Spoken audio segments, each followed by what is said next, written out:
今日は青森県三戸郡新郷村へらいにある神秘に満ちた場所へやってまいりました。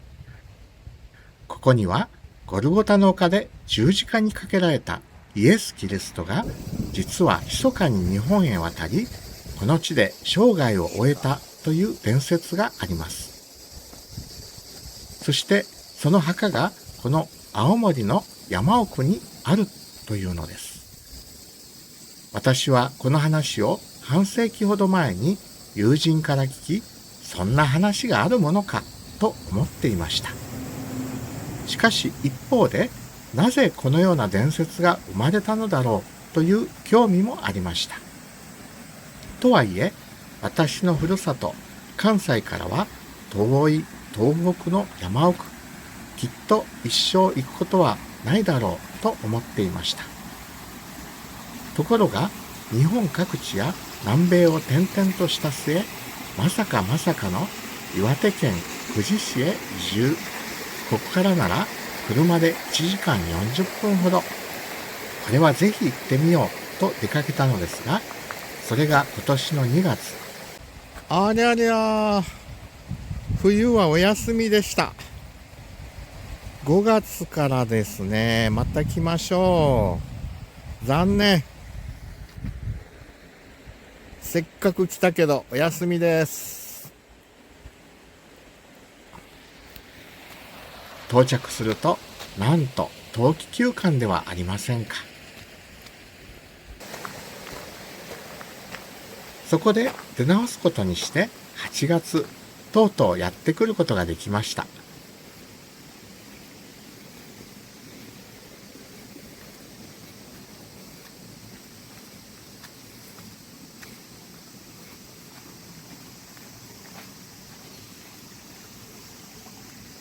道が結構ぬかるんで滑る。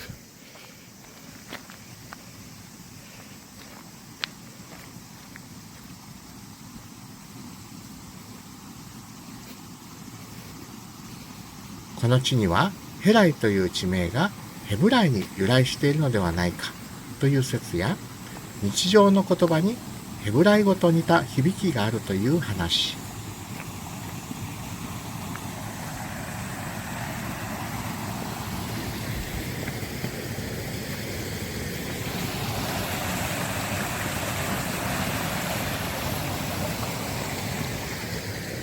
ここ水たまり注意しないと。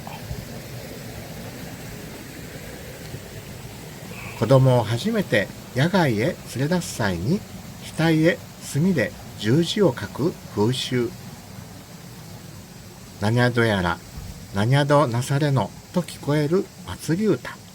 そしてキリストの子孫として墓を代々守ってきたと伝えられる沢口家の家紋がダビデの星に似ていることなど、実に興味深い話が数多く残されています。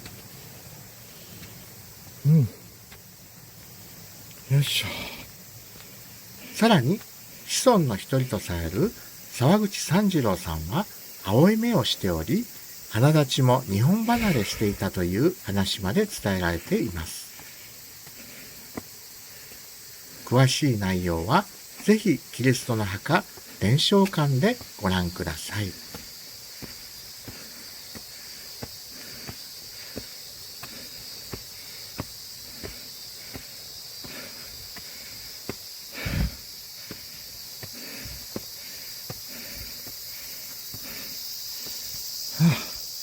結構階段きつい。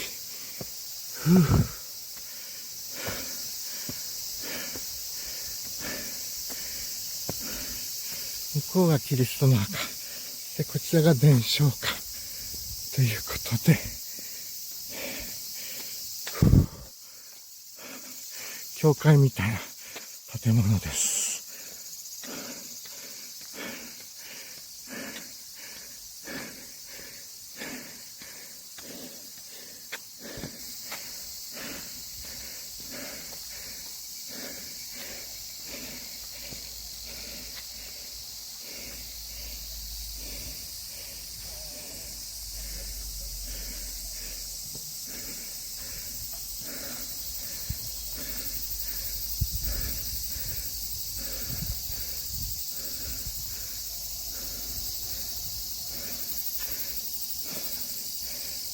まるで神社のような行列をされてます。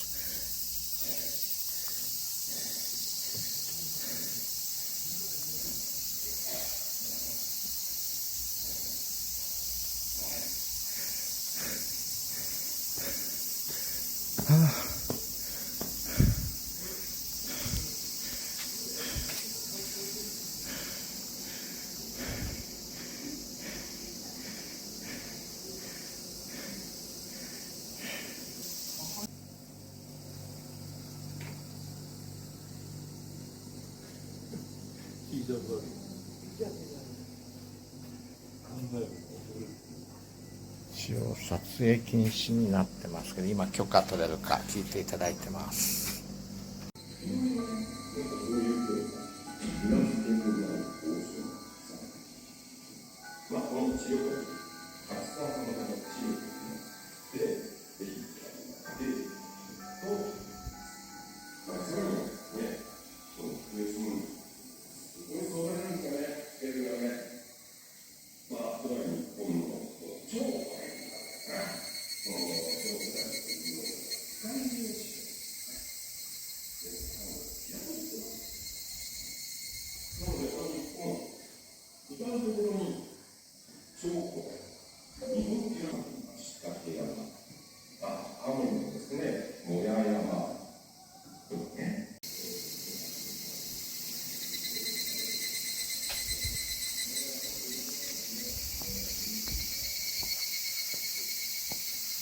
お墓に行ってみましょう。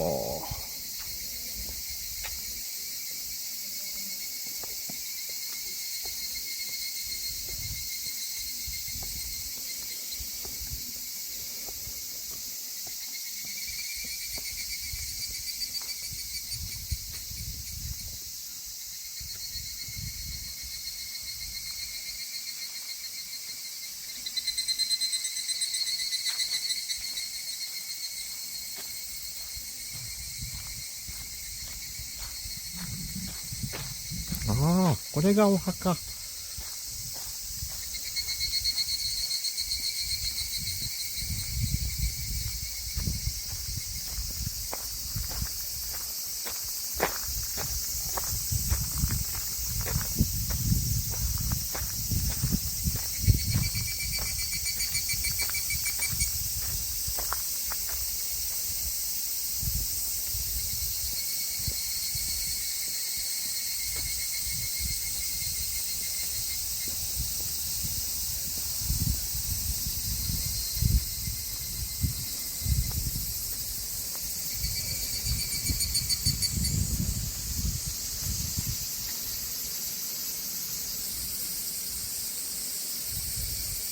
ミステリー好きの方にはたまらない場所だと思います。こんな山奥にもかかわらず、シーズン中は次々と車が訪れていました。ただ一つ申し上げるなら、キリストはユダヤ人ですから、ヨーロッパに伝わり形作られたキリストのイメージのような青い目ではなかったでしょう。ここからはあくまでも私個人の推測です。もしかすると西洋から日本へやってきた宣教師ではない一人の人物が何らかの理由でこの地に住むようになったのではないでしょうか。そして村人たちに聖書の教えを語り、キリストさんと呼ばれるようになり、その人物をめぐる記憶が長い年月を経て様々な伝説となって語り継がれたのではないか。そんな想像もできます。宣教師ではないと思うのは、もし正式な宣教師であれば、別の形で記録や伝承が残っていた可能性が高いと思うからです。もちろんこれはあくまで一つの仮説に過ぎません。いずれにしても、遠いヘブライ文化を思わせる伝承が極東アジアの山奥に残されているという事実は、とても興味深く人々の想像力をかきたてます。歴史と伝説が交差する、まさに神秘の世界へ誘ってくれる場所です。クリスチャンの方もそうでない方もぜひ一度訪れてみてはいかがでしょうか。実は冬に訪れた時、私はそのまま十和田湖へ向かおうとして道に迷い、ガードレールもない雪の積もった山道を走ることになりました。少しでもハンドル操作を誤れば谷底へ落ちかねないような道でしたが、その代わり二度と見ることはできないかもしれないほど美しい雪景色に出会うことができました。結局雪に阻まれて引き返し、十和田湖へはたどり着けませんでしたが、奥入瀬渓流とともにまたいつか訪れたい場所として心に残っています。日本にはまだまだ知られていない不思議な場所、面白い場所がたくさんあります。ぜひ皆さんもいつか訪れてみてください。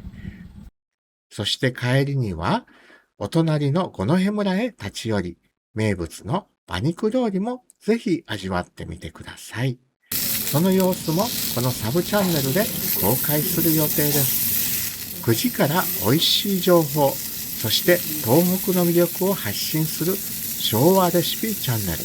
このサブチャンネルにご登録いただくとともに、ぜひメインチャンネルにも遊びにいらしてください。